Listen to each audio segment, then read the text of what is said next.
2010s, one of the most iconic decades of all time, and a decade that most of us grew up in. From Disney XD shows like Kickin' and Making Our Childhood, to the world of the NFL, where we've still got to see our favorites like Tom Brady, Peyton Manning, Drew Brees, and Big Ben, to the MLB, where we saw the fall of the Yankees dynasty and the rise of the San Francisco Giants, and much more. In the world of the NBA, you finally got a chance to see the younger generation of players who got drafted from 2003 to 2009 finally had their chance to prove themselves in this decade, as the people of the 90s and the 2000s took a backseat. But now we're in 2025 and we're in a decade of parity, but the 2010s still feel like a long time ago. Today, let's hop into a time machine again and look back on how the 2010s influenced the new generation of NBA fans.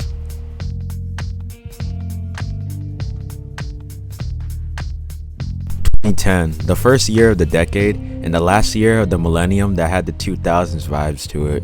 Coming into this season, Kobe was looking to repeat after he won the title in the 2009 season and was looking to go back-to-back for the first time since he and Shaq did it in the early 2000s. LeBron was still making his case as the best player in the world, as he would come out of that season leading the Cavs again to 60+ wins and would get his second MVP in his career after such a dominant season. The Lakers would come out of the Western Conference, beating a future dominant OKC team in the first round, taking out the fraud Utah Jazz in the second round before beating up on the remains of the Steve Nash Suns before making it back to the NBA Finals. Over on the Eastern Conference side, the Boston Celtics, 2 years removed from their championship in 2008, found a way to get back to the NBA Finals after beating LeBron's Cavs in the second round and beating the old but still effective Detroit Pistons in the conference finals. This would set us up for an NBA Finals rematch of 2008, the greatest rivalry in sports. Lakers versus Celtics, Kobe versus Paul Pierce, a chance for Kobe to get his payback from the disaster in 2008. Kobe wasn't going to let this series slip away, and he didn't. The Lakers would handle Game 1 behind Kobe's 30-point explosion to take a 1-0 lead. The Celtics and Lakers would go back and forth in the series, and the Celtics would actually win Game 4 and 5 to take a commanding 3-2 lead in the series. All the Celtics needed to do was win one more game, and Kobe would have lost the two most important series of his career to the Celtics in 3 years, and Kobe's legacy would have probably been destroyed. The Lakers would blow out the Celtics in Game 6 to set up a huge Game 7 in LA. This would end up being one of the best Game 7s ever, as it would come down to the wire in the fourth quarter.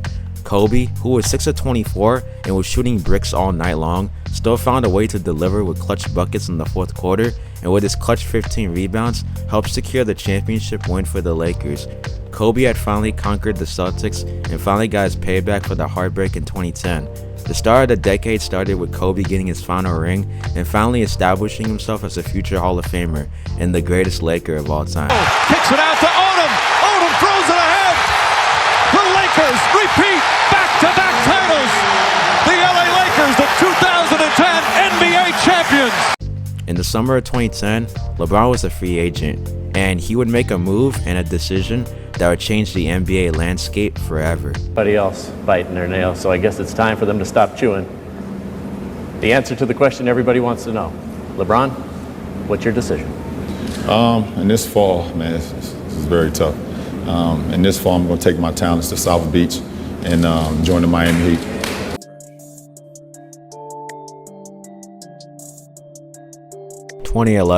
In the year of the new Miami Big Three and the year of the Dallas Mavericks, the Heat would steamroll through the season as LeBron didn't seem like he lost a step at all or had trouble meshing with his new teammates. The Heat would get the second seed in the East before meeting up with the Chicago Bulls in the conference finals. The MVP Derrick Rose would get a reality check, and LeBron would actually get the better of Rose in this series, winning the series in 5 games to go back to the NBA Finals for the first time since '07. Waiting on the other side was a Dallas team that, in my opinion, had the greatest playoff run of all time. Dirk beat a Brandon Roy-led Blazers team, swept the 2-time defending champion Lakers with Kobe and Pau Gasol, and then beat a young and upcoming OKC team with Russell Westbrook, Kevin Durant, and James Harden all the way to the NBA Finals.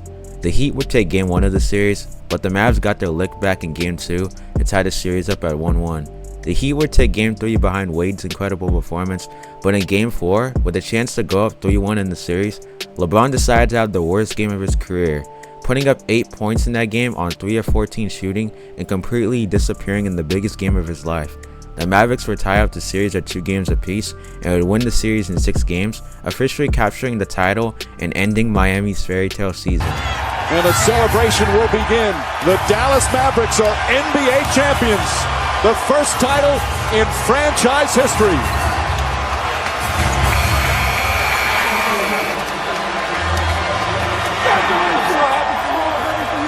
Dirk would officially end off all the previous playoff failures that he had of the early 2000s with a championship ring in the most impressive way possible. This season was marked with a lot of Miami's fingerprints, but this season will always be remembered as a season Dirk Nowitzki conquered the Big Three in Miami.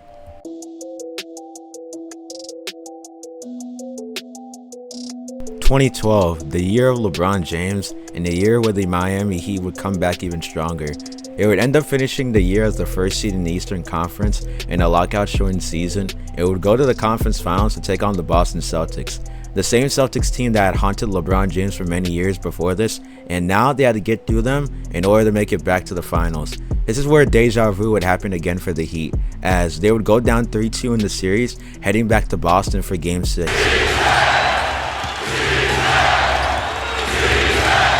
Pierce for 3. It's good. Paul Pierce from way downtown. Then Boston leads by 4. Big three-pointers here in the fourth quarter. LeBron had all the pressure in the world, and he delivered in a huge way, dropping 45 points on the Big Three Celtics to officially force a Game 7 back in Miami, where they would eventually win.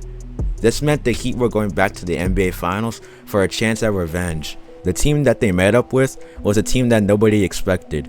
The second-seeded OKC Thunder, led by Kevin Durant, Russell Westbrook, and James Harden. They took out the Kobe Lakers in the second round, officially putting an end to the Kobe and Pau Gasol era, and that would be the last time that Kobe would see the playoffs in his career. They took out the Spurs in 6 games after going down 2-0 to them in the conference finals to make it to the NBA Finals to take on LeBron's Miami Heat. The Thunder would steal Game 1 as they would take a 1-0 lead, but LeBron and the Heat snapped back into it and would win the next 4 games to gentlemen sweep the Thunder, and LeBron finally did it. The Miami Heat are once again NBA champions. LeBron James captures that elusive title he so desperately coveted.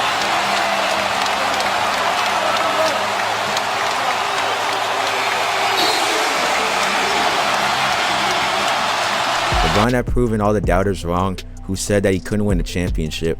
LeBron had officially won a championship and would earn his first out of 4 Finals MVPs in his career, officially establishing himself as the best player in the league and as the best player in the world.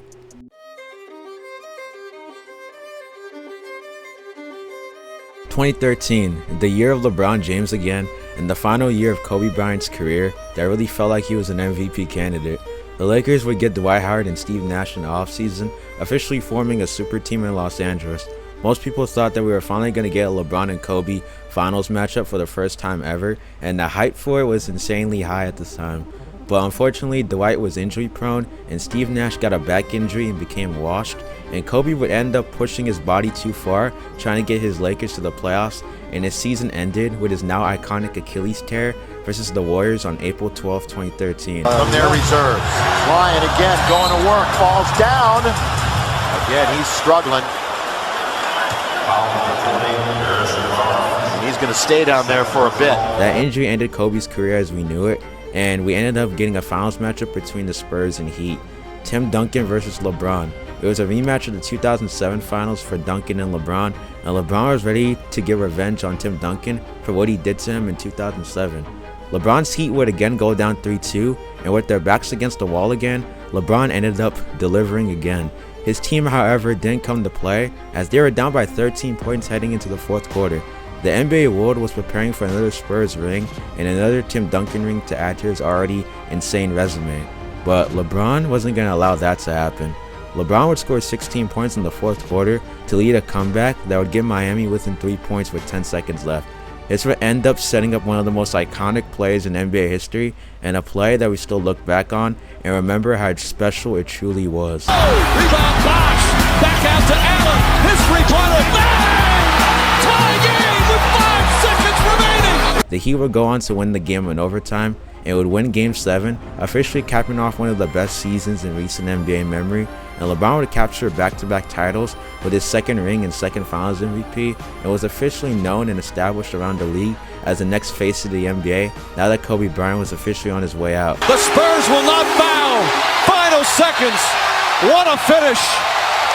It's back-to-back titles for the Heat. The 2013 NBA championship resides once again in Miami. This will lead us to 2014, the final season of the Miami LeBron era.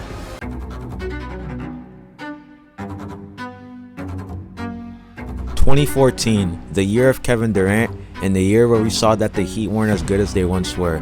Yeah, the Heat would get the first seed again and make it to the NBA Finals again, but they were clearly a step slower than what they once were. Kevin Durant would win the MVP this season, capturing his first and only MVP of his career, leading his Thunder to the first seed in the Western Conference. Kobe was out due to an Achilles injury this season, and we got a rematch of the NBA Finals between the Heat and Spurs. LeBron's cramps in Game 1 of this series would affect how the series would go, as the Spurs would win Game 1 and would win 3 out of the next 4 the gentlemen sweep the Miami Heat. Duncan would get his 5th and final ring. And the final seconds set to tick off. San Antonio is back on top once again. The Spurs are the 2014 NBA champions. And LeBron James would again make another decision that offseason, a decision that would set up the next big rivalry of the NBA, and a decision that would change NBA history forever. Thanks for watching, part 2 coming real soon, and until next time, stay driven. Might not have been here, he still did things in the community. The whole area really responds to that.